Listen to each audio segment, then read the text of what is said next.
तुम मुझे मारने आ रहे हो, ये पहले ही कालराक्ष ने मुझे चेतावनी दी थी। उसका कहना है कि विताल शक्ति वाले तुमसे मुकाबला करना मेरे बस की बात नहीं है।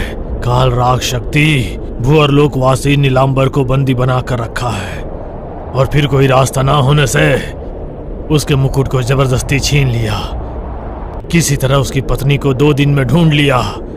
कालराक्ष को बलि चढ़ाकर मुकुट की अस्थायी रूप से हासिल कर लिया। लोकी, बेटा लोकी।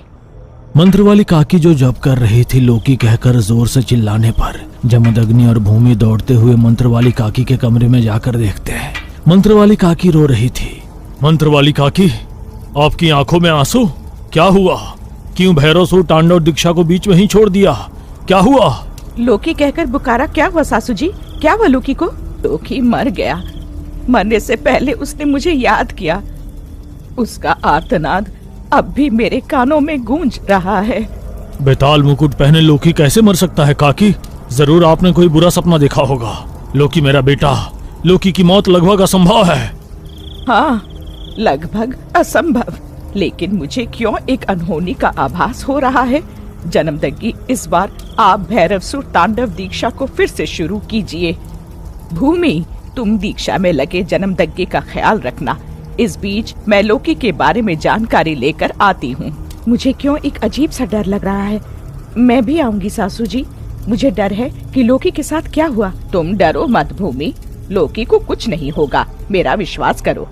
गगन वायु बेकम बेक बेक रही रही, विहंग दिन तेजम बेक बेक रही रही।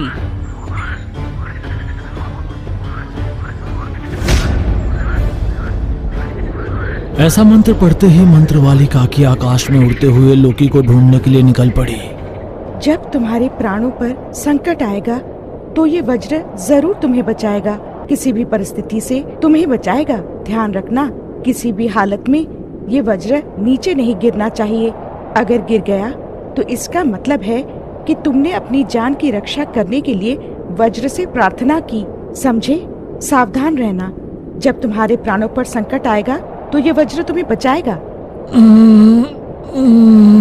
एक पल में उसकी जान जाने वाली थी, तभी लोकी को मणिने की कही हुई बात याद आई। कहीं से एक असाधारण हिम्मत पाकर उसने अपनी थैली में छुपाए गए 3 वज्रों में से एक वज्र निकाला और उसे जमीन पर गिरा दिया।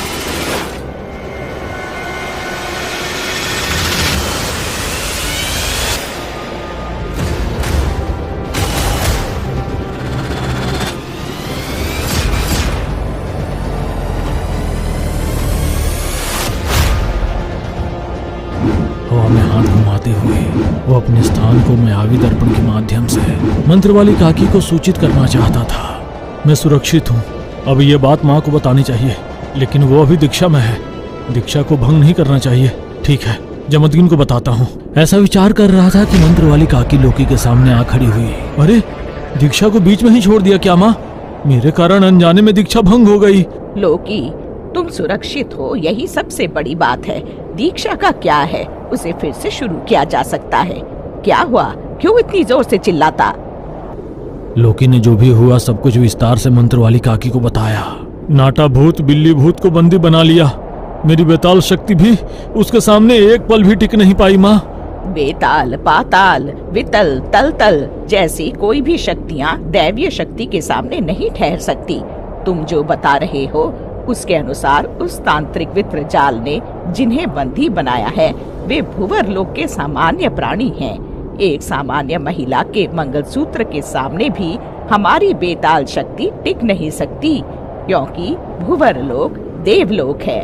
उनकी शक्ति के सामने मंत्र, तंत्र, भूत, प्रेत, पिशाच सभी शक्तियाँ कमजोर हैं। इसके लिए वित्रजाल भुवर लोक की शक्ति प्राप्त करना चाहता है, लेकिन वो नहीं जानता कि दैवीय शक्ति को मनुष्य जरा भी सहन नहीं कर सकता। वो मुकुट उसके सिर पर टिकेगा, ये उसकी भ्रांति है। उसकी शक्ति उसे हर रोज कमजोर और कमजोर बनाती जाएगी। वो मरनासन हो जाएगा। लगता है इस बात का उसे एहसास नहीं है।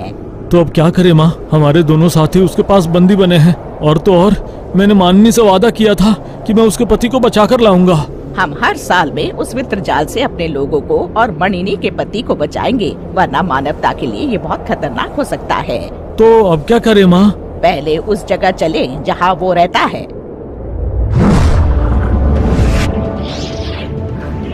ऐसा कहकर लोकी और मंत्र वाली काकी गुप्त रूप से उस जगह पहुँचे जहाँ वो रहता था। काल राक्ष के कब्जे में भूअरलोक वासी नीलांबर बेहोश होकर बंदी पड़े हुए थे। गुफा में नाटा भूत बिल्ली भूत पिंजरे में शक्तिहीन होकर बेहोश में हवा में लटके हुए थे। लोकी, तुमने ध्यान दिया? वित्रजाल के सिर पर मुकुट है, इसका मतलब वो भूअरलोक के मुकुट को हासिल कर चुका है। हाँ माँ, लेकिन उस भूअरलोकवासी मन्नी ने मुझसे कहा था मेरे पति की जान भी चली जाए पर वे उसे मुकुट दान नहीं देंगे, तो क्या वो उसे जबरदस्ती ले लिया होगा? हो सकता है, लेकिन जब तक मुकुट उसके सिर पर है हम उससे मुकाबला नहीं कर सकते। जन्मदग्गी, तुम, मैं, भूमि, यहाँ तक कि निशाचर भी, जब तक वो मुकुट की शक्ति उसके पास है हम उसके सामने एक पल भी नहीं टिक सकते। तो अब क्या करें माँ? क्या कोई और रास्ता नहीं है? दैवीय शक्ति से मुकाबला करने की शक्ति हम में किसी में भी नहीं है। वो वित्रजाल दैवीय शक्ति को हासिल कर चुका है। मनिनी ने मुझसे ये कहा था अगर भूअरलोक का मुकुट वह जबरदस्ती या किसी और तरीके से ले लेता है तो वह मुकुट पहनने वाला व्यक्ति 3 सूर्यास्तों के बाद अपने सिर के हजारों टुकड़े होकर मरेगा। इसके अलावा उस मुकुट का जो मालिक होगा वह व्यक्ति भी 3 सूर्यास्तों के बाद पूरी तरह से मानव बनकर फिर कभी भूअरलोक नहीं पहुंच पाएगा। धीरे धीरे कमजोर होगा, नरक की यातना भोगते हुए मर जाएगा। तो फिर हमें और समय बर्बाद किए बिना मणिनी से मिलना होगा। चलो। ऐसा कहकर दोनों बिना किसी आवाज के हवा में उड़ते हुए त्रिलोकपुर तक पहुंचे। उस समय तक त्रिलोकपुर पूरी तरह से अंधकार में था। शमशान के अंत में स्थित दुर्नेत्र मंडप में मंत्र वाली काकी और लोकी उतरे।